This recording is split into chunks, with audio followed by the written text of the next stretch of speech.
A few weeks ago, I posted on my Instagram that I was going to do like a story time with a bit of lessons in there, and I did say I was going to talk about my engagement, my breakup from that engagement, and what that experience felt like and how I moved on from that experience. For most of you who do not know, I pulled a Kim K, okay, just like not as short as a Kim K, but it was quite short. I got engaged and got married. Oh my god, every time I say that I'm like, Annie. That was not one of my brightest moments, you know, but I try to see the totality in every situation, and I think this is just one of those situations that I do see the totality. At the same time, the one huge thing that I do regret doing was actually getting married to this person. No way or shape do I mean to sort of drag them to the mud. I certainly do not want to do that, but it's just sort of me telling the truth. So it's kind of hard not to drag people to the mud when they are in the mud. So I mean, I'm just saying, no tea, no shade, nothing, just saying. So context, I met this person through a mutual friend. So the first time that I met them, I didn't really care for them like that. Didn't really have much of a conversation. I met them through a mutual friend, and then a few months later, I remember so they reminded me of this now that we were dating. I remember them calling me on Facebook, and I was like, it's Messenger, you're not meant to call people whose number you do not have. Like, I don't understand why people do not get that. Like, huh? So immediately I just texted him. I was like, whatever, dude. I met him a few months later at a friend's my steps. I don't know what to call my steps, but it's like a bridal dance practice. I think that's basically what it is in English. So I met him there, and he was just sort of a nice guy. And I remember like him being I was complaining about my shoulder being painful, and he was like, ooh, okay, I'll give you a massage. And I was like, okay, cool. And then he did, but even when he did, I was just like, okay, whatever. And then he did the same thing on my friend, so I was like, okay, whatever. And then a few months passed by, and the next year, I think it was, I met him at a fashion show that I was working, Miss Africa Perth, and we just sort of, once again, I was just like, hi, how are you? And he was like, oh, I know you. And I was like, yeah, I remember you. And out, I know it. And we ended up going out with my friends and him on that night, and then I guess that's just what birth like our relationship or whatever. When you meet someone and you just know, like, something in your heart is just telling you you are about to get your heart broken, but everything else, like, you're just like, no, I don't think so, and your gut is like, sis, bro, I'm telling you, you're about to get your heart broken, but you just feel like, no, of course not, they will never do that to me. So many things happened in this relationship, you guys. Honestly, one video is not even enough to go through this. And like 2 weeks into our relationship, we had gone out shopping for my friend's wedding, and we were buying a suit for him. So as we're about to leave the shop, I sort of turned around. So I was like looking at shirts while he was paying, and then he got up to me. So this is also blurry, by the way. So he got up to me, and I just remember, like, in a flash, a white girl, like a Becky, was standing in front of me, and I'm like, Becky, okay, all good, what's popping? And up until today, I do not remember what that girl said, but all I remember is hearing every cuss word, like in the entire vocabulary. That's all and I just remember standing there like a fool and just blank, and just not even being able to like say anything or reply. And I'm normally, as you can tell, I'm normally not a speechless person, but on that day I was speechless. And I remember getting in the car and being like, what on earth happened? And it was like, oh no, that's a friend of my ex, da da da da da. And I was like, okay, your ex from when? Oh well, it was about, 5 weeks ago, da da da da. So immediately, because I am an adult and I just feel like adult relationships are quite difficult to maneuver, I just thought, oh, okay, look, it was 5 weeks before he met me. Like, what, 3 weeks before he met me? What do I care? Like, it doesn't matter. It was before me, whatever. So I moved along, like Boo Boo the Fool. I moved along in the relationship. Like, obviously we argued and whatever, but I moved along. I moved along in the relationship, you know. And a few months later, so, you know, obviously now, okay, all good, we talked about it, and I was just like, hey, look, I don't like drama, I don't really give second chances when it comes to cheating or anything like that, so I just need you to like figure yourself out. So I'm gonna step back for like a few weeks, and when you feel like you're ready to come back, then let me know, come back. So now, you know, at the time that we came back, Sir came around and he had bought me a cute bag, a cute watch, and all these different things, and I was like, oh God, I guess he is serious. And he was like, nah, look, I really do like you. So I thought, oh, okay, that's fine, like, let's do this. So we started dating and everything was okay. It was about 6 months into the relationship, and at this point I was in love, because I do fall in love quite quickly sometimes. Even though I may not show it, I do fall in love like very quickly. I finally thought, okay, cool, he's cute, you know, I'm happy with him, everything is going well or whatever. Let me post him. What a joke. Why did I post this guy, and then literally like 3 hours later I'm getting text messages from like 5 different people saying, hey, there's another girl that has posted the same guy with like 2 pictures, 2 collage pictures put together, and with the caption, forever my love. Why? Why? So I'm here and I'm like fuming. I call my friend, he's really close friend. I call my friend, I'm like, what the hell is this? And I'm going off. And then obviously, so he starts mad. So I was not picking up phone calls. And then finally, I just thought, okay, so I spoke to him and he told me, no, that's my ex. I don't know why she's doing that, but she does that all the time. She's done that when I try to date this person. She's done that this time. Look, you can even look at our messages, So I'm like, okay, cool. So I guess sent messages and whatever. So I'm like, okay, it does look like they are not together and they've not been together for quite a while, and etc. just because of the messages. So I'm like, okay, listen, I don't trust men in general. Well, I didn't trust men in general. Now I do trust men that prove themselves, okay? We're learning to speak into our new adult self, new healthy adult self. So because my friend had this girl's number, I was like, okay, you know what? I think at the end of the day, we're mature women and we should be able to have conversations like this. I was a little fool.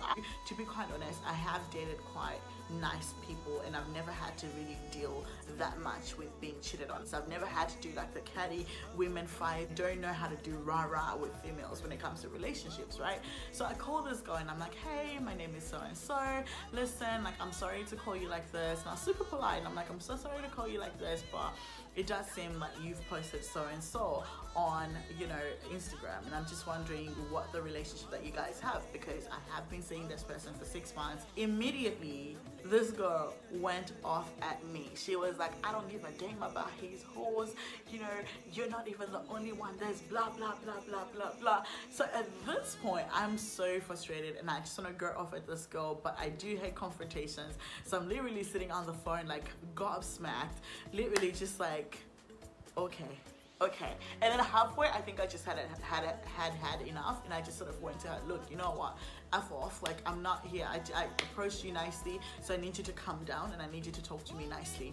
So I remember this girl just being like, well, no, we haven't been together for this long, but he still wants me, and I was like, okay, so why are you putting him? And literally, like, the thing that was annoying about this photo as well was it wasn't even a recent photo. It wasn't like even a photo where they were together. It was literally like a photo from like her, like a collage. It was like a collage of 2 pictures, and then obviously, and then so he then gets back to me, and like now my friends are chiming in as well. So my friends are like doing their little research or whatever, so they all chime in and whatever, and eventually we find out this photo was from like 2014, which was 2 years before I'd even known him, and her photo was not even like a new photo. I think it was another old photo that she had taken. So at this point I'm literally like, okay, sis, you tried it, okay? You tried it. So at this point, I'm boo-boo the fool, and I'm being buttered, you know? I'm just, like, being buttered. So he's like, see, you know, this photo is from here and here. Look at his messages, whatever.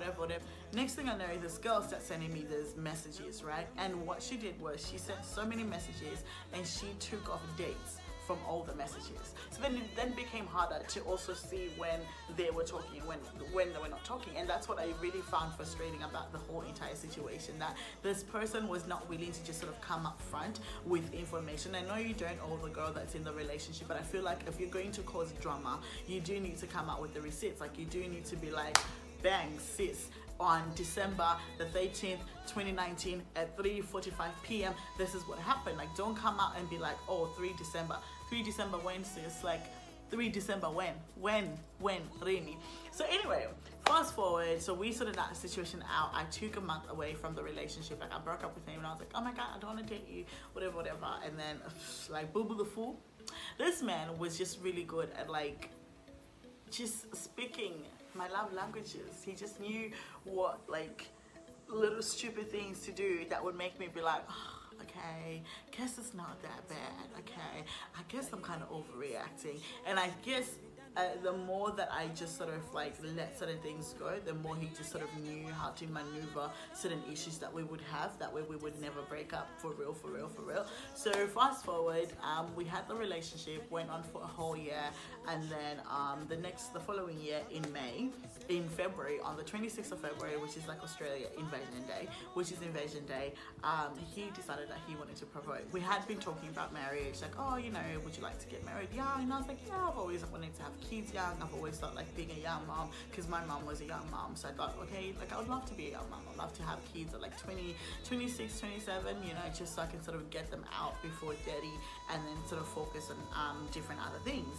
So, you know, I kind of felt like our life, everything that we were doing was sort of aligned. He was just such a beautiful person, you know, and that's what I mean when I say that, looking at people in their totality instead of just looking at them for the one bad thing that they do or the few bad things that they do.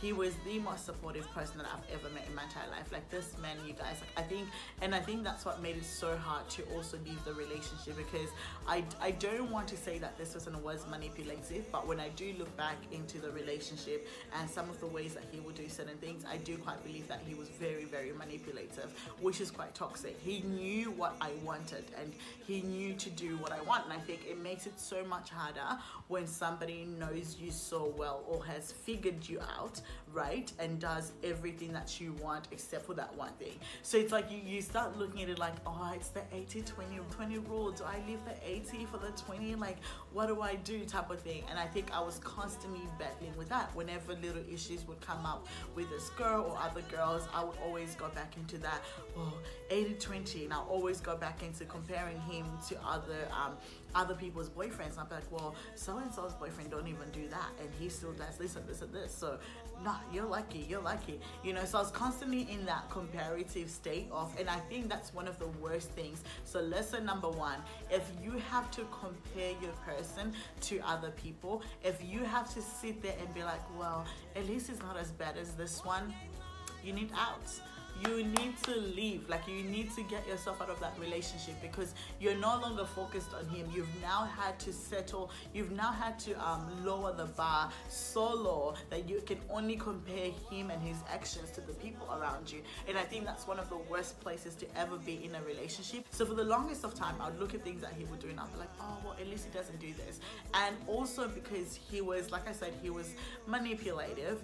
He knew how to do things that made him look so good to me, to my friends, to my family. Like, this was the kind of person that, honestly, like, little things, and it drives me nuts now, because even when people, like, when males do nice things for me, I'm literally like, and like, I'm not phased anymore. You know how, you know, normally when people do nice things for you, it's meant to feel like, oh my God, thank you so much, he's so cute, like, he did this for me. But right, like, at the moment in my life, I'm literally like, you could do the nicest thing for me and I'll just be like, oh yeah, nice, thank you. But in my head, I'm like, whatever.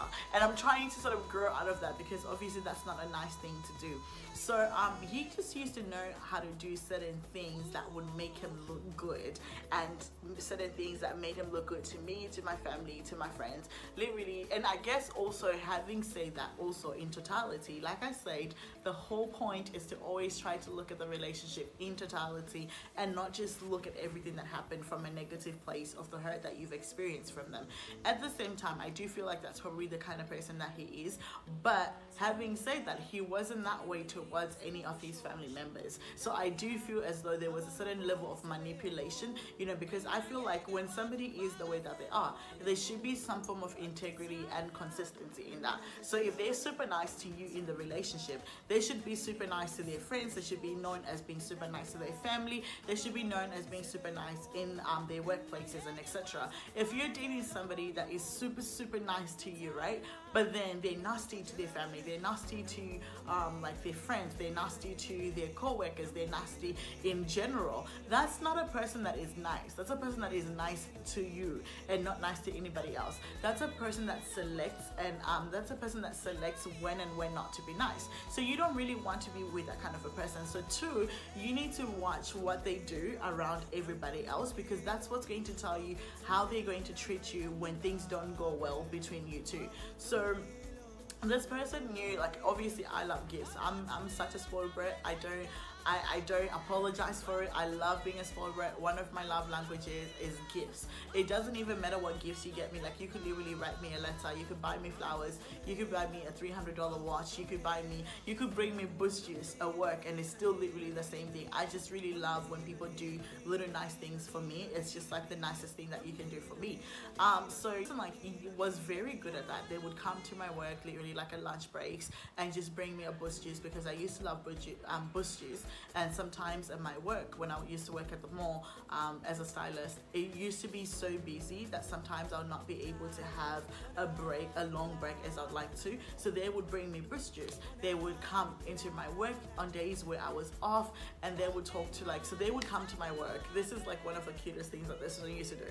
They would literally come to my work and speak to like one of my work colleagues and basically say, oh yeah, when Ruby comes into work tomorrow, get her to try stuff out, and then just put the stuff that she likes on the side, and I'll come and pay for everything. And he would come and pay for everything, and next thing I know, I have like 6 outfits from him, and I'm like, oh my god, that is so cute. Or, you know, he would go into, like, people used to know him in the Mecca store in Joondalup, because we would go in together, and then I would either go back to my work break, and he would come back and be like, oh, what's the new palette that she was looking at? And then, you know, he would then like buy the new palette, and then when he would pick me up, or when I'd get home, I would have like a new makeup palette. So he used to do so many cute things, not just my materialistic things, but he used to do little things like when I had my makeup appointments, he would come to makeup appointments with me. He would do my brushes when I'd go for fashion shows, because I get super stressed out. He would like halfway through bring me something to drink, bring me something to eat.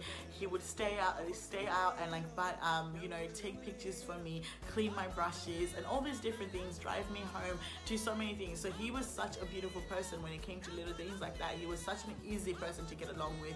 You know, a lot of the times when you get into a relationship, especially when you date, and I'm sorry to say this, but especially when you date African men, they have so many conditions in the relationship. I've dated someone who's like, I don't know, people that are just so stern, like, you know, why are you wearing that? You know, and he just was not that person. He just was pretty much like a free going. So I used to ignore a lot of red flags. Let me tell you something. Something would happen, and I would literally pray and be like, God, please. I'm like, Mari Baba, just show me, God, just show me if this person is meant for me, Lord. I just want to be with somebody that is within your will, Lord. I do not want to operate outside your will, right? And then something would happen, and I'll be like, okay, God, thank you so much for showing me that. Now can you show me how to work it out? Show me how to work this issue. So I think that now, stepping into my 20s, like, I had a lot of regrets when it came to relationships in terms of some of the people that I let go. I thought at some point I'd let go of the love of my life, and it was my fault. So I think now, going back into that relationship now, because I was also like 24, I also felt as though, because now I was getting older and I was approaching the mark where you're meant to get married, I sort of felt like, okay, maybe you need to start compromising. Like, maybe you need to start evaluating and picking your battles, which is lesson 3. It's well and truly good to pick your battles, but do not ignore the red flags.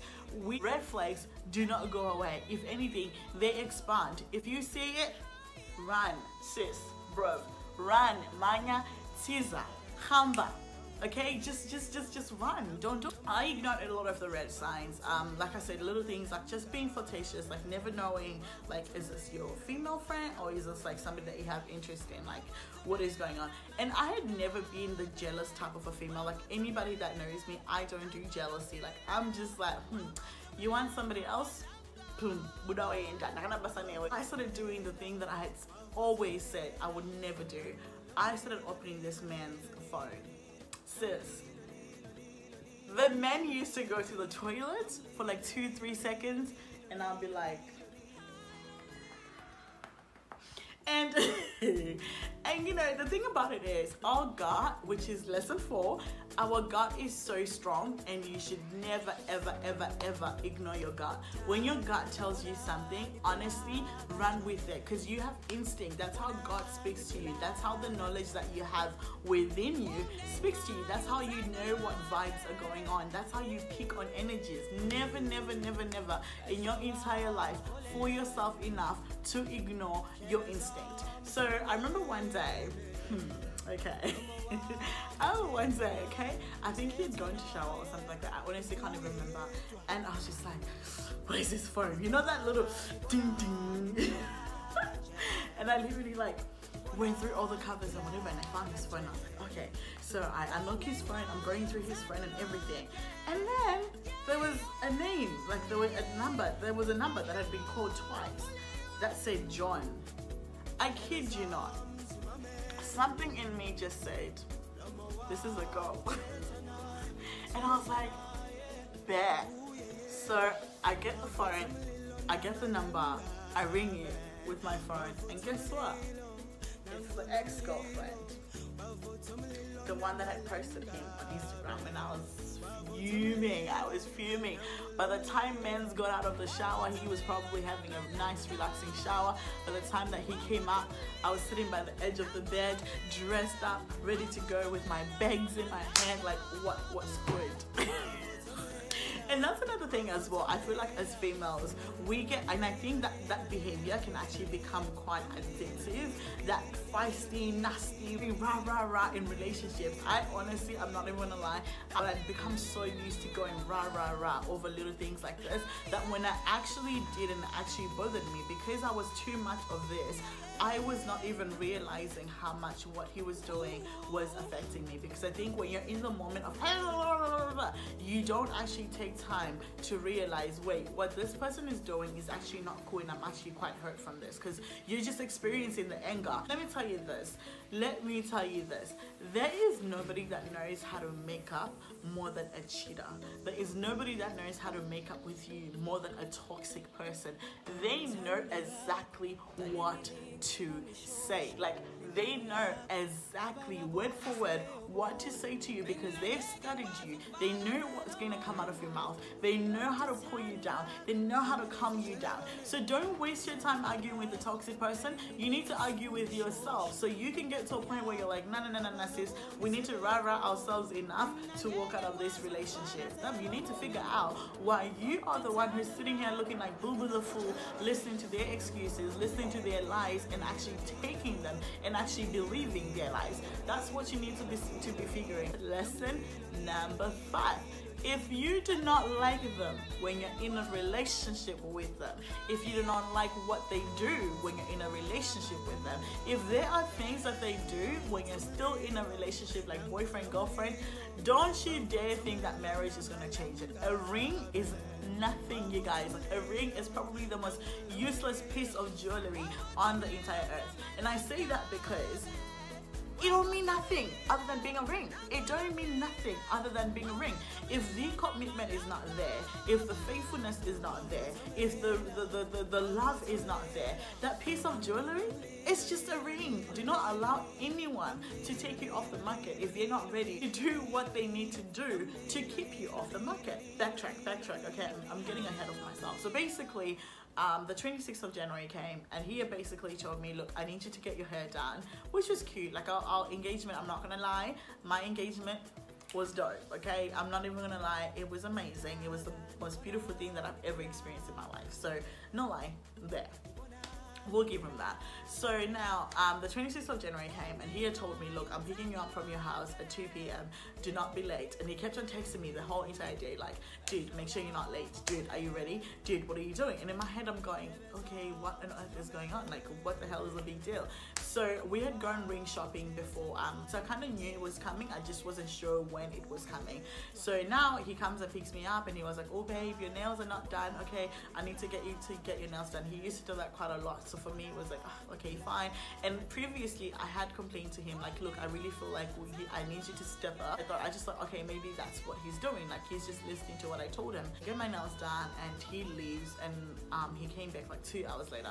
By the time that he came back, I was so annoyed because I was like, okay, you left me for 2 hours, where did you go? And he wasn't giving me a straight answer of where he went. So obviously, because of my trust issues, in my head, I was like, probably when I saw a bitch, didn't you? Okay, I shouldn't say that. Probably when I saw a girl, didn't she? So, you know, we really do not like it when men don't plan things out, especially dates. Like for me, a proper date is, I need you to know where we're going. I need you to know, to have pre-booked. Otherwise, like, it's just not a date. So at this point, I'm getting annoyed because I explained to him, I communicated to him that, look, I need you to start being like more intentional with our dates. So he's like, oh no, don't worry, I've got a place. And he kept on like nudging me as well. So we drive up to the Pacific Hotel. So, and I'm thinking, okay, what are we doing this? I asked him, like, dude, what are we doing here? He's like, oh yeah, you know, I have a friend of mine, I just have to drop her